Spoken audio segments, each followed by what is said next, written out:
During filming, the director gave the students permission to wear their uniforms however they wanted to show more of their personality. That's a big reason why you see Harry, Ron, and Hermione in normal clothes for most of the movie. During filming, all of the pockets in Tom Felton's wardrobe were sewn shut to keep him from sneaking food onto set. The snack like snacks, what can you say? I don't know how I didn't notice this, because bats are one of my favorite animals, but apparently there were bats flying around Hagrid's hut, and they are real, and apparently very difficult to train, and Daniel said that they tended to leak their lemonade everywhere, and in order to train them to not do that, they used bananas. Dame Emma Thompson accepted the role of Trelawney to impress her 4-year-old daughter. It was originally supposed to go to Tilda Swinton, but she declined. If you don't know who that is, she was the White Witch in Narnia. Playing 2 witches. It sounds like a witchin' good time. The actor who played Dudley actually lost so much weight that they almost recast him, but then they decided to just put him in a fat suit. Him and Neville, I mean, can you imagine having that problem? Like, oh, the actor is getting too attractive, we must do something. Gary Oldman accepted the role of Serious Daddy because he really needed the work. And it was to impress his kids as well. And apparently he got like a bunch of cred at his kids' school for being Sirius Black, which, I mean, duh, that's seriously cool.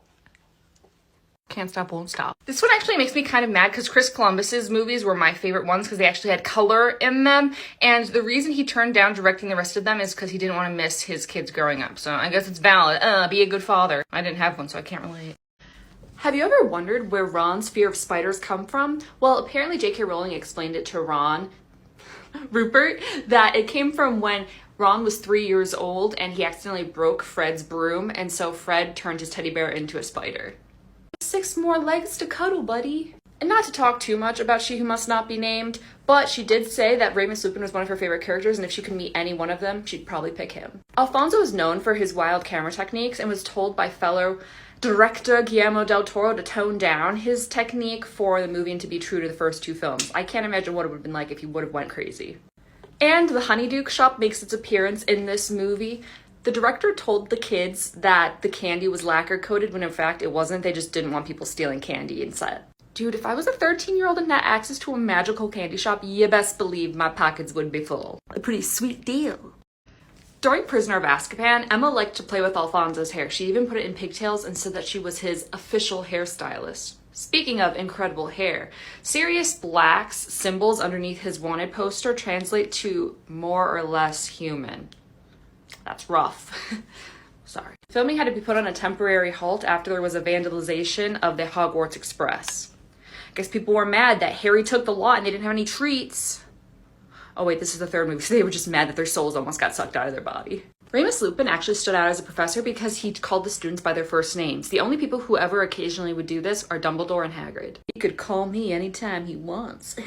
And this one actually kind of makes me feel a little yucky, but apparently in a scene where Harry had to act odd, Alfonso told him to pretend that he was seeing Cameron Diaz.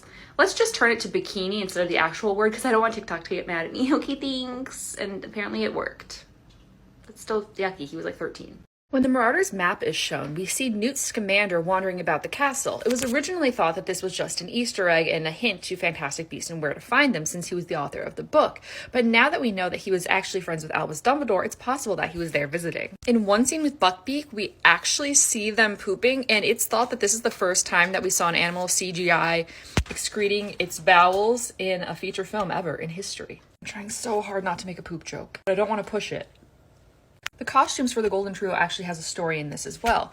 Harry was put in blues and neutral tones because he was kind of unsure in his skin still and wouldn't have worn bright colors. Ron was put in warm tones to symbolize how his mother used to knit him things, and that color scheme is very much still in his brain. And Hermione was given pink to show her feminine side. And of course, we all know that pink doesn't just represent femininity, and gender is a construct, and you can like whatever color you want. As a prank, Rupert Grint actually showed up to set for the 3rd movie with his hair dyed blonde, and since Daniel didn't know it was a prank, he felt that the script called for Ron to have dyed blonde hair. Prisoner of Azkaban was the last of the Harry Potter films to be released on VHS in 2004. No, I don't feel old. I'm fine. Gary Oldman was the one who suggested the hairstyle for Sirius Black, which now I'm realizing I kind of have and should probably do some Sirius Black cosplay. But anyway, and the director, Alfonso, designed the tattoos. The giant squid was supposed to have his feature film debut in this movie, but unfortunately got cut. It's hard being a giant squid alone in a lake and no one ever paying any attention to you. The Marauders map was David Thewlis's, the actor who played Remus Lupin's favorite prop.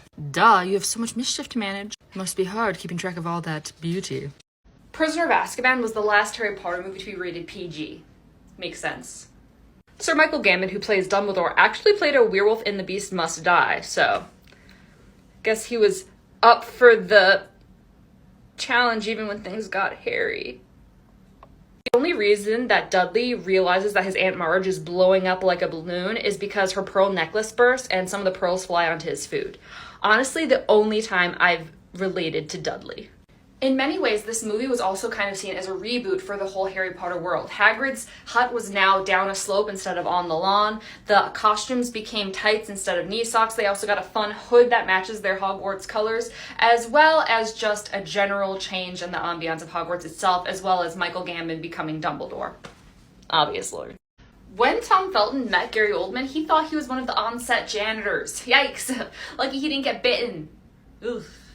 It's interesting in that in the other first two movies, Ron and Harry have to fight the final battle without Hermione. In this one, they fight the final battle, being Harry and Hermione, without Ron, because he got pulled away by Sirius Dog. I'm sorry, I'll never do that again. Now let's talk about one of our favorite beings, Lupin. The actor David Thewlis actually struggled to make him sound sophisticated because he has a thick accent in real life, and his favorite word in the entire series is Bogart. Now, a big part of this movie is obviously the Patronus charm. Now, in the books, it's considered a food almost for the Dementors. They feed on that happy memory, that happy thought that you produce with your wand. Whereas in this movie, it's kind of seen almost like a repellent or a raid or off to an ant or a bee. So Dementors are just fancy bees.